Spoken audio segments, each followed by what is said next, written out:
Good evening, everybody. Welcome to what is the Hawthorns. They've turned the lights off, so I'm hoping I'm not going to be plunged into darkness during this broadcast. But fear not, I've got a phone with a torch in my pocket, so we'll be able to persevere. Happy Christmas to you all. Season's greetings, all of those jolly remarks, and we've still got Santa in the corner there, so that's all jolly nice and good. And it's a big festive period for Norwich City. There's no two ways about it. This game today kick-started 6 games, a block of 6 games, 5 of which they play teams who were before this game inside the top 6. Hull have dropped out today, 2 of those against West Brom. So teams who are in and around them, and I think we will emerge from that run probably post Leeds, but there are some difficult games thereafter, and we will know what Norwich City are, will be, can do, can achieve, won't achieve this season, and that's why I think there is such excitement and trepidation and all of those kind of good and bad feelings you have as a football fan about this run of games, and it's the beauty of the Championship. You have so many of those games in succession, and you learn a lot. And I'm expecting to learn a lot about Norwich City. And I felt today, actually, we learned a fair bit about Norwich City. They've been beaten here by 1-0 against West Brom, who came into this game having won 1 of their last 5 matches against Rotherham. Norwich, of course, were on a run of 1 defeat in 8. It's now 2 defeats in 9. If you want to play that game. Okay, so let's start with the red card, because that's the major talking point, and then we can maybe go off from that, and it will be the narrative from this game, and I'll maybe present the argument in a minute, but let's deal with it. Borja Sainz gets booked initially for kind of stopping an attack. We all see those type of yellow cards. It's a yellow card they get given, and it's a shame because it actually came off to John Rowe, did some really nice work to win the ball off Diangala. He then nicked the ball off John Rowe, and Sainz has fouled him, yellow card, no bother, no worries. Norwich then go up the other end, I think 3 minutes later maybe, and a ball is played into Ashley Barnes. I think it's Bartley, but I haven't seen a replay. He kind of goes through him. It's a free kick, but play goes on. And then I think there's a cross from the left, which is blocked and goes behind for a corner. After that event plays out, and I would say there was probably about a minute and a half, maybe even, between the moment with Barnes and the corner being awarded. So that's stoppage in play, essentially. And Borja Sainz, and you watch the replay, just kind of walks back. There's no real anger or intent about his movements, but he does go and engage the referee, and he does produce that symbol. And quite simply, you look at the laws of the game, it's a bookable offence. You can't do it, and players were briefed on it at the start of the season. David Wagner has no complaints of it. Grant Hanley had no complaints of it.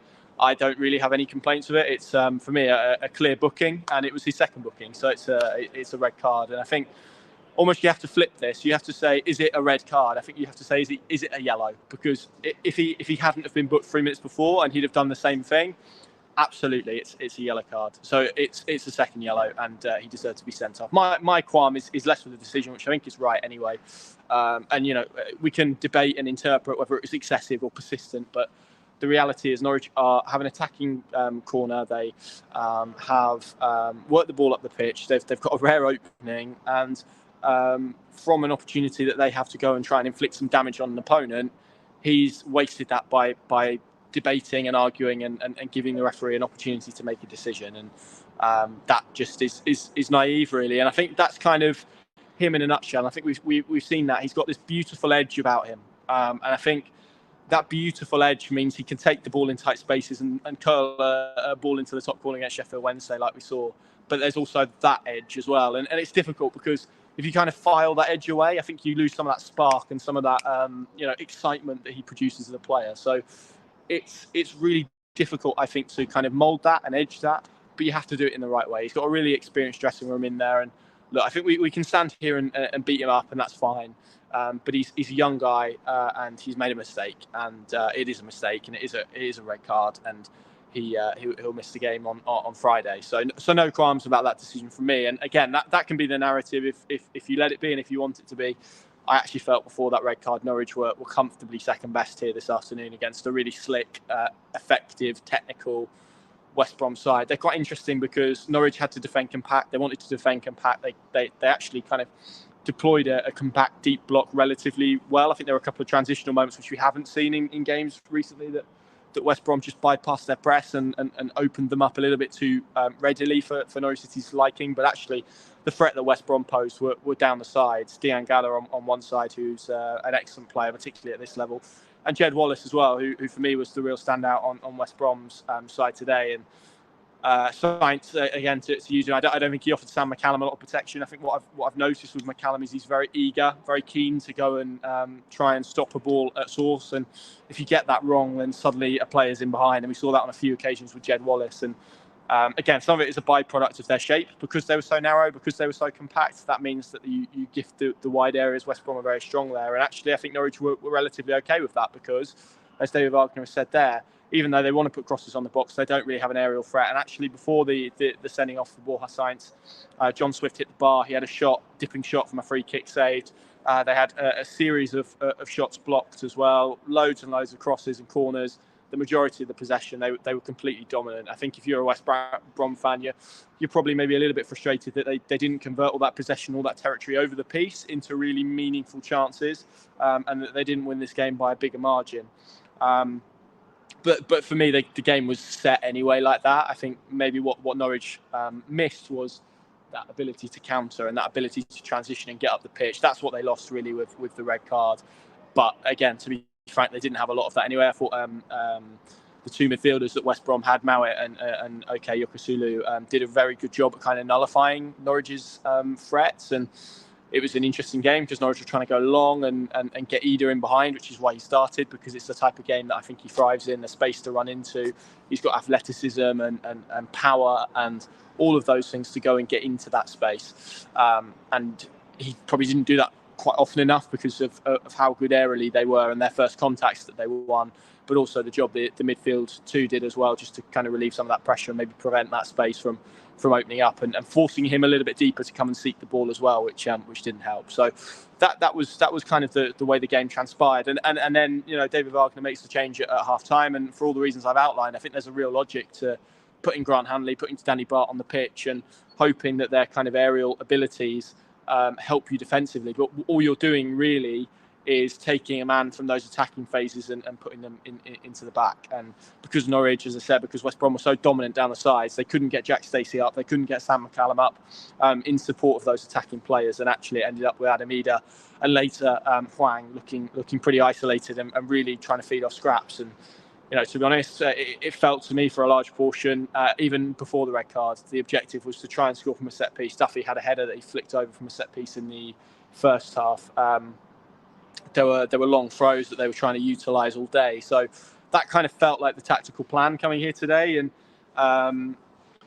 what I would say is I think there's an argument to say after they concede the goal, because obviously you throw on three centre-backs, as I said, it's always trade-offs when you make any tactical decision. I felt Norwich probably looked better in the two banks of four that they had closing the first half, because at least they had some kind of depth to try and go forward. But naturally at 0-0 you have to think about protection, I think, and that's what David Wagner did. And obviously it's not helped by then going and conceding a goal 3 or 4 minutes into the second half when your right back Jack Stacey gets out jumped by a winger and knocks the ball out, and Asante just nips in ahead of Shane Duffy's boot. And because Shane Duffy's coming across, that essentially blocks Angus Gunn, who's pretty helpless in the whole debacle. And then you have to try and go and be a bit more, you have to go and explore a little bit more, so to speak, and it's really difficult. And I felt Norwich were kind of hoping for a chance. They got that chance. It was, again, a long throw, I think. Was it a long throw? It might have been no, it was a corner, sorry, that got cleared at the near post. Danny Bart headed it into Gabriel Sara's path.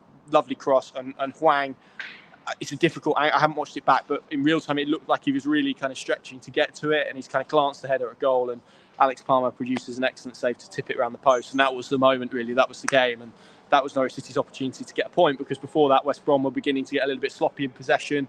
Corberan made changes. He brought on fellows, and he wasn't quite utilising the ball in the best way. They took Jed Wallace off, and he had to bring in the end Malumbi and Chalobah on to see the game out, and they did that pretty comfortably in stoppage time. So look, it was a difficult day, which I think would have been tough with 11 men, and they were struggling with 11 men, and it was compounded with obviously a needless and a really silly second yellow from Borja Sainz, which has ultimately made the outcome inevitable. There will be lots of people, I suspect, talking about the substitutions and the approach that David Wagner took, and it's difficult because I think there was probably a willingness for this game not to become a 2-3-0 job where it can impact confidence and and those type of elements, but also you have to try and show some attacking endeavour, particularly when you go goal down. And having just gone to a free at the back, it's an argument that it could have been really harmful to 4 minutes after you concede a goal, rip that up and go back to a 4. But again, hindsight's a wonderful tool. If Norwich would have kept with that free and persevered, who knows, and got an equaliser. Excuse me, it's too much turkey, that is. So, look, it was difficult circumstances, but like I said, I don't think the narrative should be that this red card changed the game, because I didn't feel it did too much in terms of maybe West Brom's outlook. And as I said, I think their fans will be frustrated that they've not won this game by more. But the concern is, and I've said this for a few weeks now, you look at some of the performances recently, they haven't been as good as the results have been, and they haven't been as... They haven't aligned, essentially. I thought the second half against Huddersfield, as I said, was very good against what is a poor opponent, even though they've gone and won 3-0 against Blackburn today. But they haven't produced consistency, and they haven't produced quality in their performances, and that catches up with you eventually. And this is a very good West Brom side. I think today, maybe across this season, I think I've probably seen enough evidence that West Brom are a better team than Norwich over the course. Whether that, of course, that means they will now go on a run and pull a clear, who knows? I don't think it does mean that, because this league is bonkers. But that's the fear that you have with Norwich, and they've had to put in so much work to get 2 points outside the top 6, and it's been brilliant work. 1 win in 8, not to be sniffed at. Oh, sorry, one win in 8 is not good at all. 1 defeat in 8 is an excellent run, irrespective of how you do it, of results. They've kind of been peaking over 2 points per game over the last 5 games. So this doesn't have to be the end of the world, but Friday now feels quite significant, particularly with Southampton at Carrow Road around the corner as well, and they've won 5-0 today. So, yeah, look, I think that's kind of where my summation is. I think this was a tough game against a tough opponent. They're very strong at home. They don't give you a lot of opportunities. They defend really well. They've got an excellent coach, and I think they will be in the top 6 this season. So if that's the benchmark, Norwich City, even with 11 men, as I said, kind of looked beneath that. What that means in this league and how inconsistent and unpredictable, and you only have to look at today's results, what any of that means, who knows? But that's kind of how I feel stood here right now. And of course, they can go and win a Millwall and suddenly it's 6 points across these 3 games. I don't think that's a bad return. I think in fact, I think that would be about par, and that would keep Norwich within touching distance. They're still only they're 12th in the table, but 3 points off the top 6. I think what they've got to try and do at some point is obviously take that step. That's obvious, but try and avoid this kind of purgatory that we saw last season, where they kept within 2 points, 3 points, 1 point, and never quite be able to cross that threshold. And actually, crossing that threshold can be the hardest bit. So that's the challenge that David Wagner's men now have. They've got a short turnaround. Stephen Yanulis is going to be back for Friday by the sound of it. He's fractured his cheekbone, could be playing in like a Phantom of the Opera mask, which is always entertaining when we see those. Josh Sargent, I think,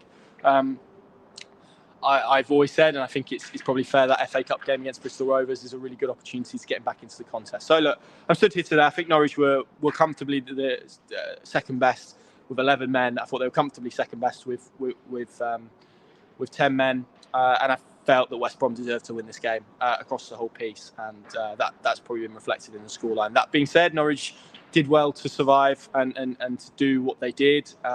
For as long as they did, and they defended their box well at points. I felt Shane Duffy quietly had a very good game. So, look, this doesn't need to be the end of the world. Of course, it isn't if Norwich go and win on Friday, and it's one of those results, isn't it? You reflect on it after the one that comes. If they go and lose on Friday, and then it's back-to-back defeats, and you've got Southampton to come at Carrow Road, that then looks a little bit difficult again. If they can go and win at Millwall and they can bounce back, that would be ideal. Actually, and I think it does feel like a game that they probably need to win with Southampton at Carrow Road around the corner, and the challenges that possesses. So, yeah, there we go. Norwich haven't won on Boxing Day since 2017, but at least it's not as eventful as last year when I stood at Kenilworth Road and we were talking about the end of Dean Smith's era as Norwich City head coach. So at least I'm hopefully, well, we shouldn't, unless something really drastic happens, be in a similar situation than that tonight, and at least get to enjoy a couple of days over Christmas. So there we go. We'll make the journey back to Norfolk. Thank you very much for watching. Plenty more at pinkham.com and our app as well. Final few days of our December deal. Go and check that out. Subscribe, etc., etc. And to Joe, who asked me, do I think it's a red card? Yes, but again, you have to frame it in a way, like I said right at the start, not to cover old ground, but you have to frame it is it a yellow card? Because it was a second yellow, and the answer to that is yes. Therefore, it's a second yellow, and it's a red card for me. And those two bookings that he got, I don't think he can have any complaints. From the Hawthorns, I really like this place. Reminds me of Carrow Road a lot, minus the blue seats. And I like coming here as a general rule. Yeah. Good night. Merry Christmas. See you all in the capital on Friday.